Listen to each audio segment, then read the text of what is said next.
I will hand over the word to Mr. Amin Iskandar. Welcome, Dr. Iskandar. I'm very happy to have you as our guest and colleagues. Please go ahead. Hi, Sandra. Hello, everyone.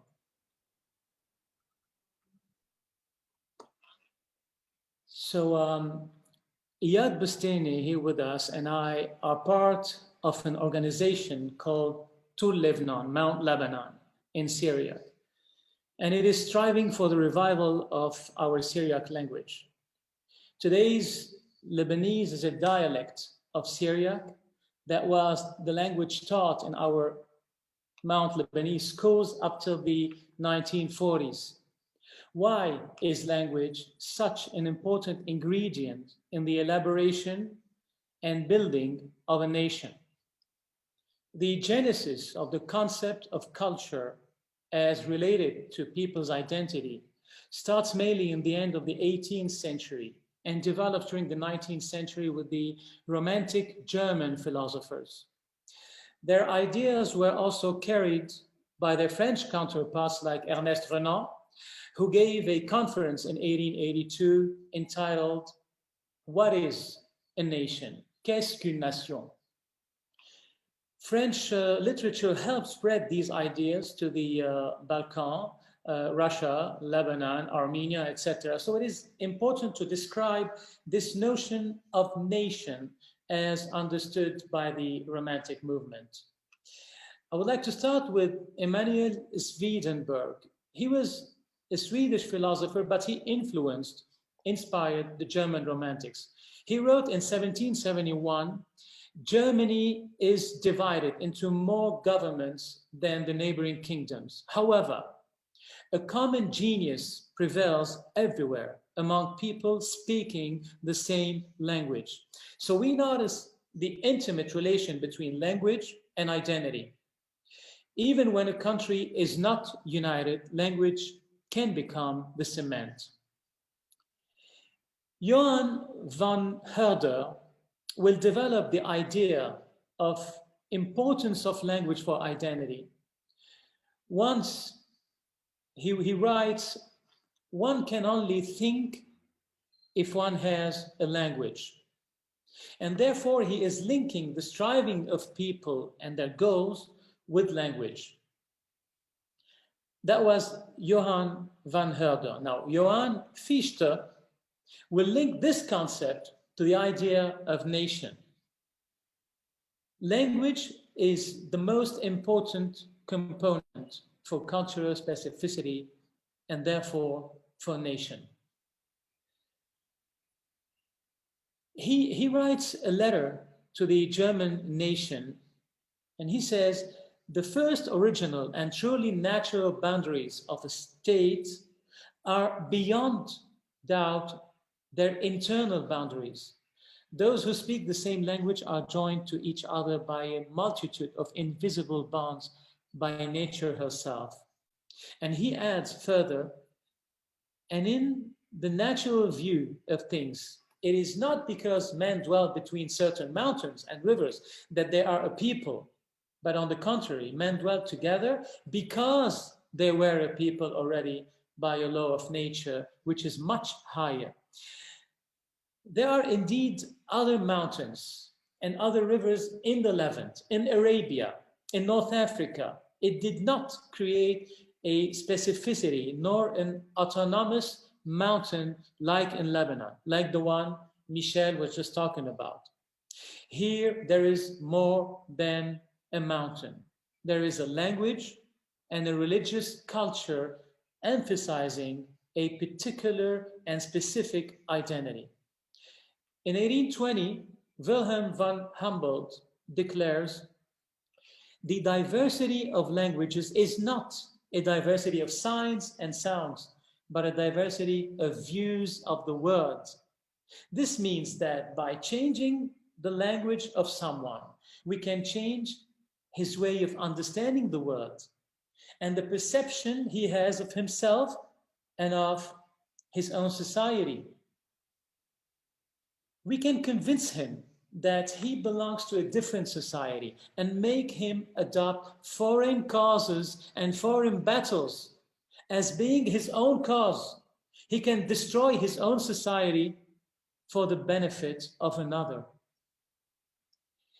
We know how much language is important in our way of thinking, in our way of building our idea of the world and of ourselves, thanks to several studies all through the 19th and 20th century, like the hypothesis of linguistic relativity, also known as the Sapir-Whorf hypothesis, that says the structure of a language affects its speaker's cognition and relation to the world. And from the same period, we know Ludwig Wittgenstein, who says the limits of my language mean the limits of my world, the planet. All this leads us to the most explicit relationship between language and nation. Which one comes first, nation or language? Let us consider the examples of Cyprus that made the choice of Greek and of Malta that fixed its Arabized Canaan dialect full of Italian, French, and English words, exactly like our Lebanese. The people of Cyprus and of Malta fixed their linguistic identity to establish for themselves the foundations of their political immunity, an immunity that clearly lacks in Lebanon. Language and nation are so intimately related that one doesn't go without the other. A language without a country could disappear. But this is also the case of a country without a language. Contrary to what we think in Lebanon, language is identity, and English is an identity for America. Let me explain. Portuguese is an identity and a Latin Catholic culture for Brazil. Spanish is an identity and a Latin Catholic culture for Argentinians. A language can be adopted as long as it reflects the culture, faith, religion, history, and identity of a country and of its people. For Max Weinreich, language is a dialect with an army and a navy. Without the conscious willing to establish a nation, a dialect doesn't evolve to become a language the way it did in Malta, and the way Syriac language was created consciously by the first Christians of the Levant. Lebanese and Maltese are both exactly the same. One of them, however, was established as a language, while the other was politically limited as a dialect, not even of its own Syriac origin, but as a dialect or even a deterioration of Arabic. Now we come to the principles of the 1943 agreement or Pacte National in Lebanon. I would like to remind that German Romanticism opposes the thesis known as contractuel of Jean-Jacques Rousseau, Emmanuel Kant, Jean Baudin, Henri Benjamin Constant, to whom society organizes around the social contract, le pacte social, by a simple agreement between social components and the surrender of some freedoms, exactly the way the Mount Lebanese people surrendered their history, language, and identity in a social contract in 1943. After abandoning their identity, they started abandoning their rights to have a space that expresses this identity. The social contract of 1943 had to lead necessarily, inexorably, to the Cairo agreements in 1969 with the full surrender of Lebanon's legitimacy. How to build a nation with several peoples, each one with its own myth, beliefs, faith, or narrative known as roman national. The republic for Aristotle is based on the community, koinonia, not on a people, ethnos. This means that you need to have a people with the same faith, aspirations, and vision that is able to act as a community. So imagine establishing a republic with not only several communities, but a multitude of peoples from different origins and backgrounds. What happened in Lebanon or in the Christian Levant in general? What brought us to this impasse today, this deadlock situation? During the second half of the 19th century, the Ottoman Empire was in serious decline and known as the sick man. This is when the Judeo-Christian people under Ottoman occupation for centuries started to get prepared to rise again. The first step was to revive their dying languages. This is why we have today modern Greek, modern Hebrew, Armenian, Serb, and even Syriac. Yes, indeed, in Upper Mesopotamia, Naum Faye had started a revival of that language with the printing of newspapers in Syria. But Arabism made its way for the Christians of the Levant. Most of them started reviving Arabic instead of Syriac. They excelled and made this literature and culture flourish beautifully, there is no doubt, but at the same time, they abandoned the language that could express more deeply and more genuinely their needs, their views, their aspirations, their identity, faith, and existence. This led inexorably to what Battier called le dernier chant du cygne, the swan song announcing a certain death. But fortunately, all Mount Lebanese schools kept on teaching Syriac, and the Maronite Church kept on using it for all its masses. The fatal rupture would only happen in 1943. Actually, it was in the 19th century that the nation states, as we know them today, started appearing. The German Empire was declared the Galerie des Glaces in Versailles in 1871. And this is when Germany started existing as a nation state. Italy, it was in 1861. Mount Lebanon, 1860. Mount Lebanon became an independent, or let's say autonomous country, and recognized by the European powers in 1860. It was even defined as a nation state by Prince Richard von Metternich. Now, who is von Metternich? Clemens von Metternich, or Prince of Metternich, was the Austrian Empire's foreign minister and then chancellor. And he suggested the concept of Qa'im Maqamiyya in Mount Lebanon in 1841. And as we all know, it was a total failure. Now, the sustainable solution for Mount Lebanon was found with the governorate of Mount Lebanon, called in Ottoman Turkish, the Mutsarrifiyya. Its constitution was called the Règlement Organique, in English, solution based on nations. And it was developed by Clemens' son, who is Richard von Metternich, who was ambassador of Austria at the court of Napoleon III, whose army maintained security in Lebanon in 1860. Richard von Metternich noted the fundamental differences between the people of Mount Lebanon and the rest of Ottoman Syria. He talks about a clear cultural specificity. He proposed, therefore, a geographical and political system adapted to this reality.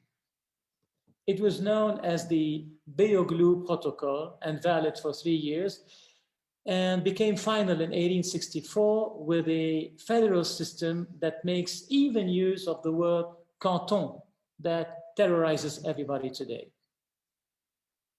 The concept of organic in its constitution refers to the idea of nations based on cultural groups developed in 19th century Europe by German Romantic movements, as we just explained. It reached Lebanon directly with Prince of Metternich and with European powers, but also through the French culture of the Maronites and the Maronite Church.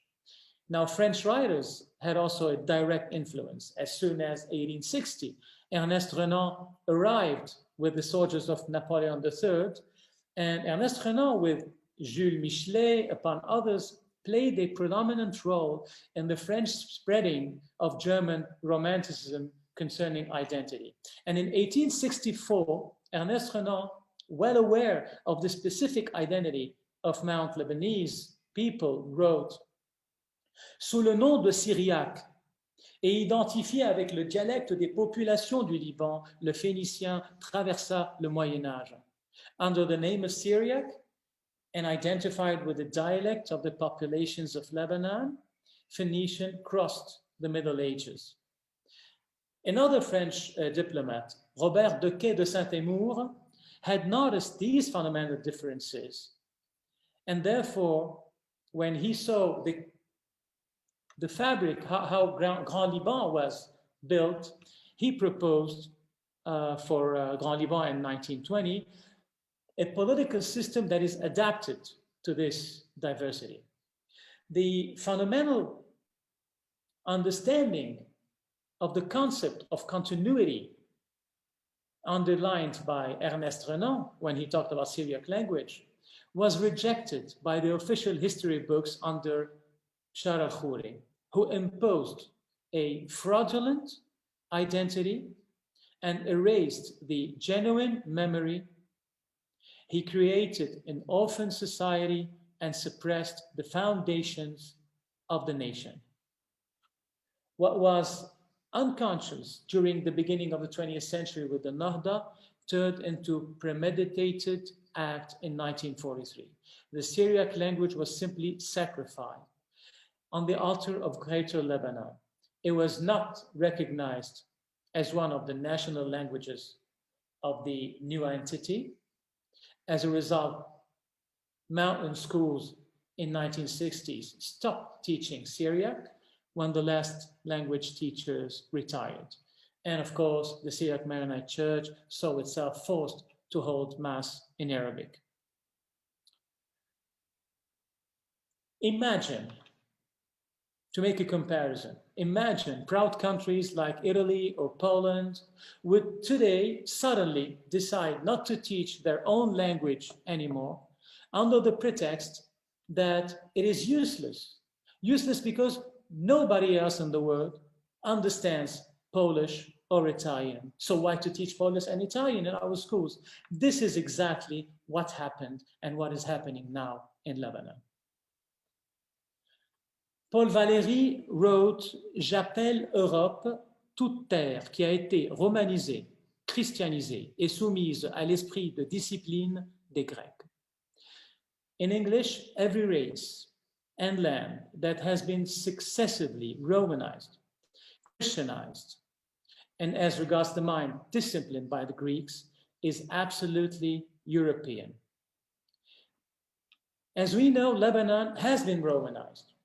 The School of Law in Beirut, Christianized, we are Christians, and disciplined by the Greeks. We had an agora in every Phoenician city. But Ottomanism and later Arabism with Bishar al-Khoury worked on the transformation of the Mediterranean or Levantine identity and reality of the Mount Lebanese people to drown them in their own view of the Middle East. Bishar al-Khoury, yes, was backed by powerful Maronite parties and families.